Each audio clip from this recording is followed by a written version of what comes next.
This is live on KEXP at home. I'm Kevin Cole with Sid Minsky-Sargeant of Working Men's Club. Hey, Sid, how you doing? I'm good, thanks. How are you? Excellent. Thanks for being here. Excited to talk about the album, which I love, and the new single, X, and what you've got going on and all sorts of things. But first, let's watch this live performance. You've put together a live set with 6 songs, including the new single, X. Can you give listeners a sense of where you recorded this, what they're going to see? Yeah, it's a studio in Leeds, in Yorkshire, called The Nave. It's where we recorded our first single, Bad Blood. That's where it's set, and yeah, I enjoy it. Cool. This is Working Men's Club live with Valleys here on Live on KEXP at home.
wasn't pretend.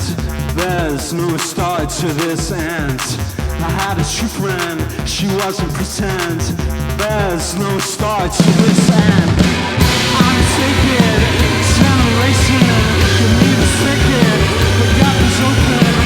I'm taking generation, give me the second, the gap is open. There's a cliche, set in a flame with nothing to do. It's always sinking to new ends, always sinking to new ends.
innocent.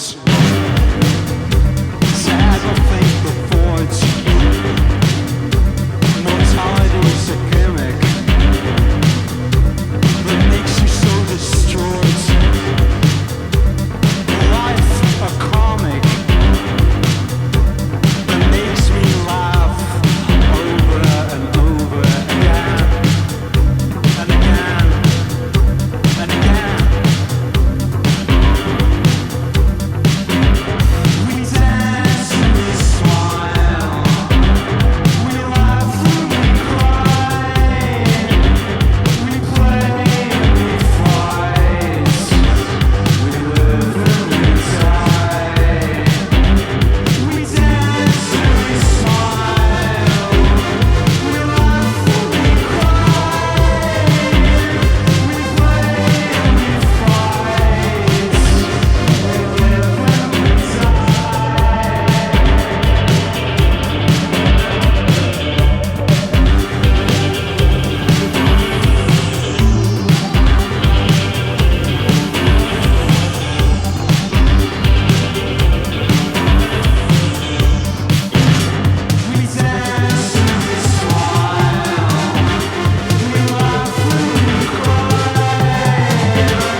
This time gets stuck between the lines.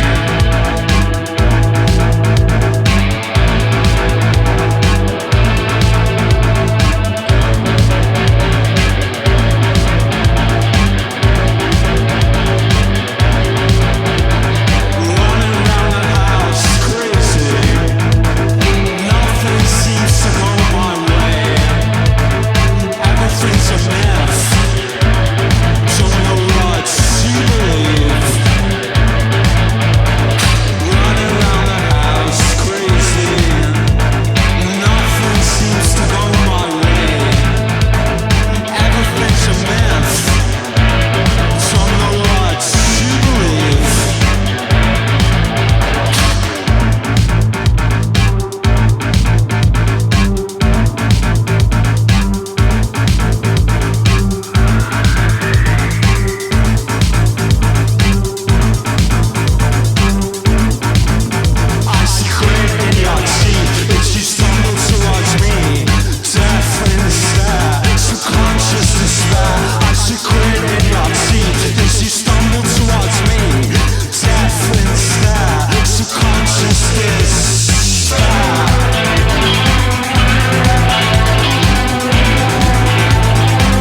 This is live on KEXP at home with Working Men's Club live. I'm Kevin Cole with Sid Minsky-Sargeant.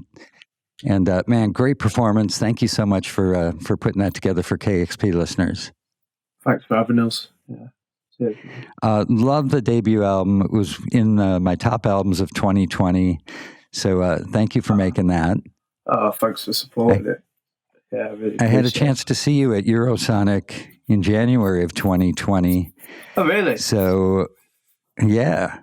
I didn't know.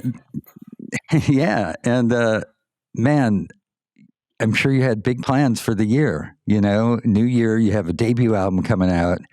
You poured your heart and soul into the album. And then obviously the pandemic interrupted your plans, interrupted everybody's plans, put the album release on hold for a little bit at least. But how are you holding up? How did you hold up through all that? I think it was just kind of such a strange time, still is, for everyone. It kind of took a bit of readjusting, but just trying to stay creative and I guess as positive as possible throughout the time. Just use it wisely, but it's comes to points where you just get really bored, doesn't it? So it's just kind of gone through waves. It wasn't the year that I don't think anyone expected, but it's just taking it as it comes. And it was nice to actually put the record out eventually, and the reception was really nice. So I'm just really grateful for everything that came from it. Yeah, I'm sure you were antsy to get it out. It originally was going to come out in June, right? And bumped it to the fall. Yeah, it's a bit annoying, but probably helps in a way. Well, it's good for music lovers. Yeah, stalled it.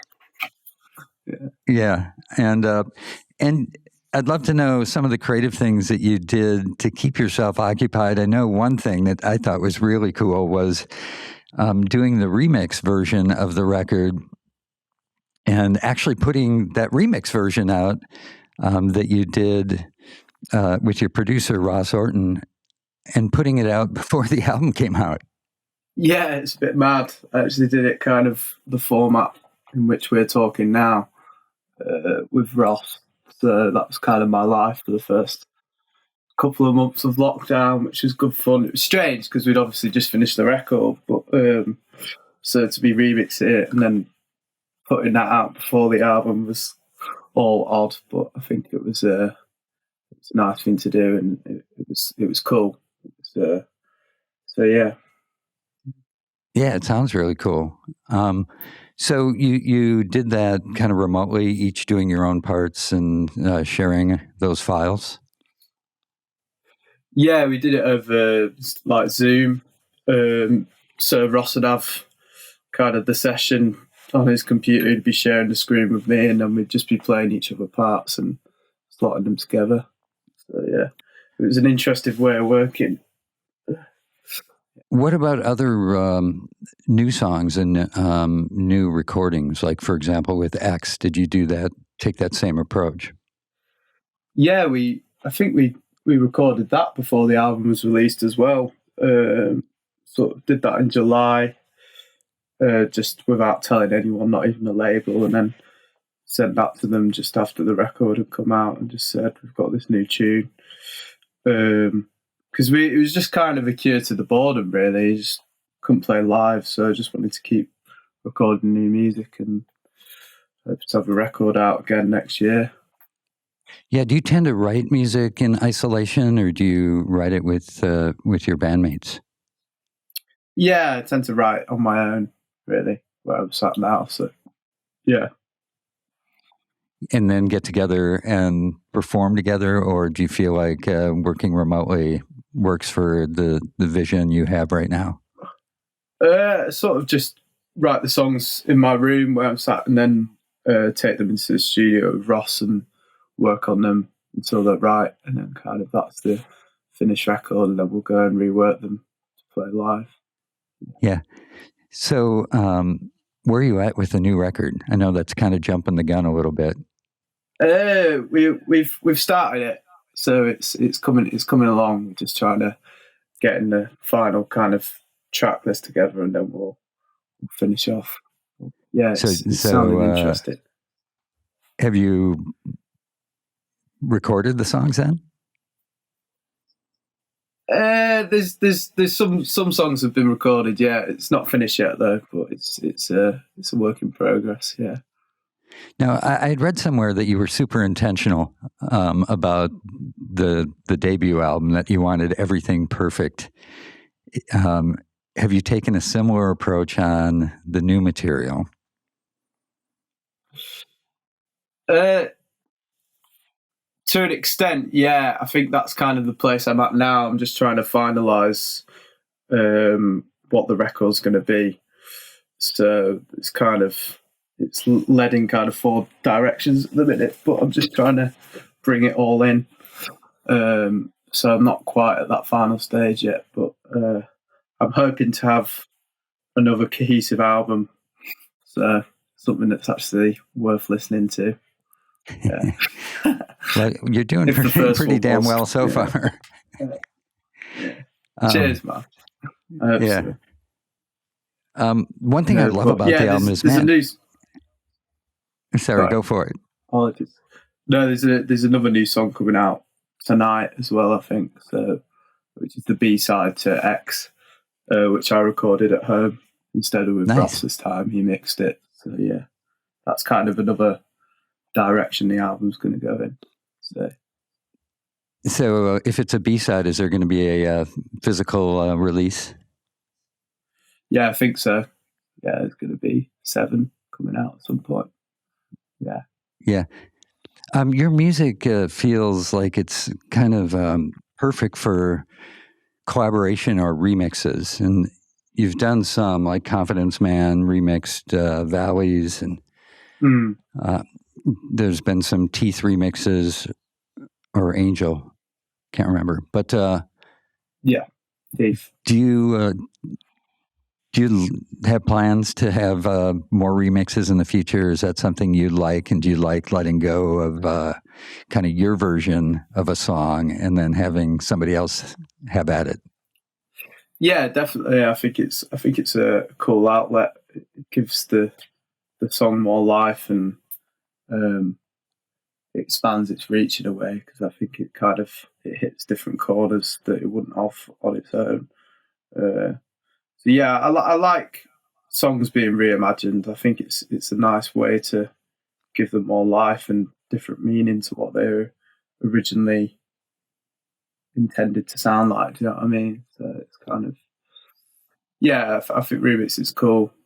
It's a different way of creating when you've already got the parts there. Do you know what I mean?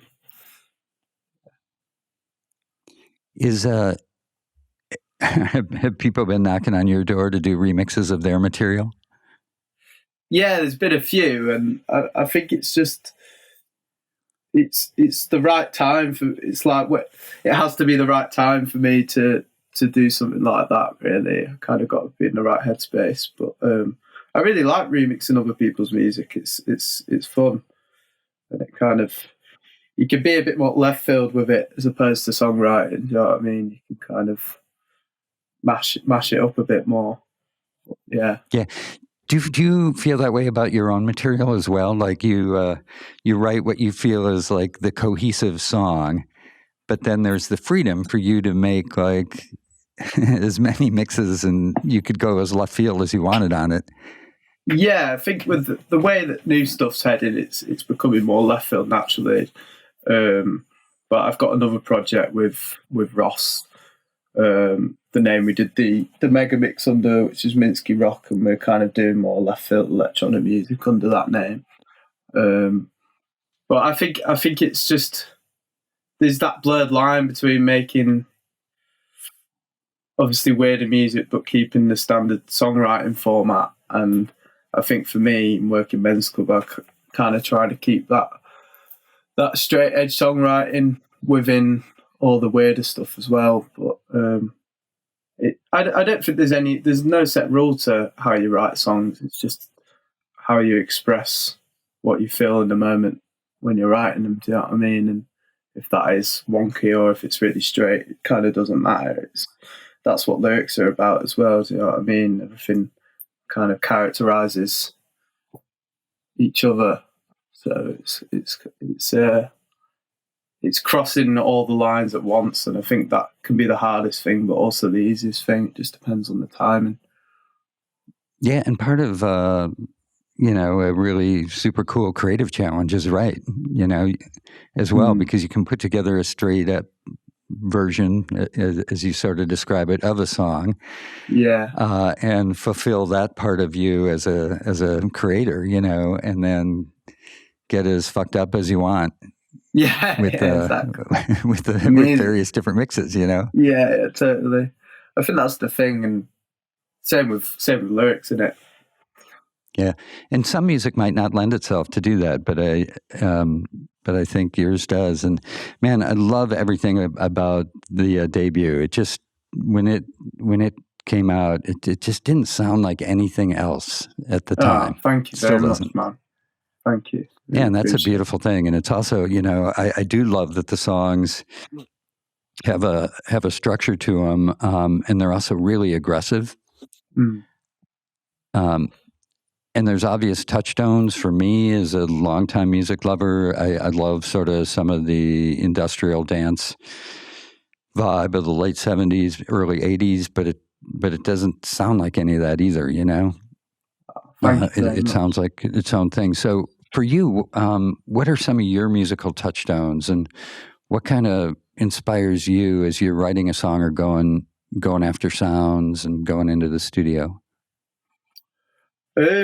Just kind of, in terms of being in the studio, just really focusing on the sonics of the record and kind of having all the parts there prior to going in, but focusing on what sounds we're going to make and how we're going to emphasize those parts. I think that was something I learned off working with Ross. Really, one of the first things he said to me is, "I'm not a producer that's going to add any new melodic parts to it. I just focus on sonics." And I thought that was a really interesting outlook, because it made it more about the finished piece for me and how everything sounded together. And I think now when I kind of go into a room with him, it feels, well, it's always felt that way, you know what I mean? And kind of making everything blend and sit nicely is really important, and kind of so that everything complements each other. But I think there are a lot of bands kind of early 70s and early 80s kind of new wave and electronic and industrial scene that just did that really well. And they were kind of just taking influence from all over the world, really. Kind of the most minimalist of acts and the most complicated kind of musicians as well. And, for the record, I was listening to a lot of African music, which is obviously very minimal and comes from places where there's next to nothing. Do you know what I mean?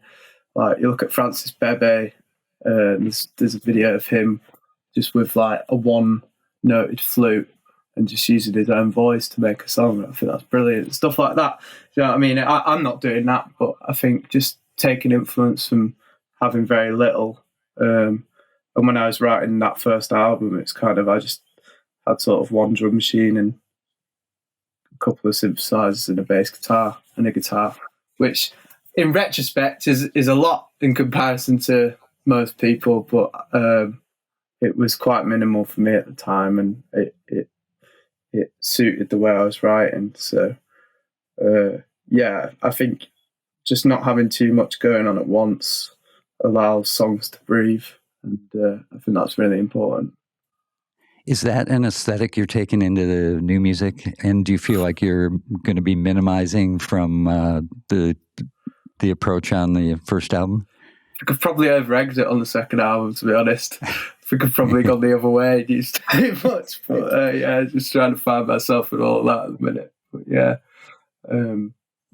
I would think that would be, an urge you'd have to resist, like more. You can just keep adding more. And especially when you're working in the studio, it's like, how do you know when to stop?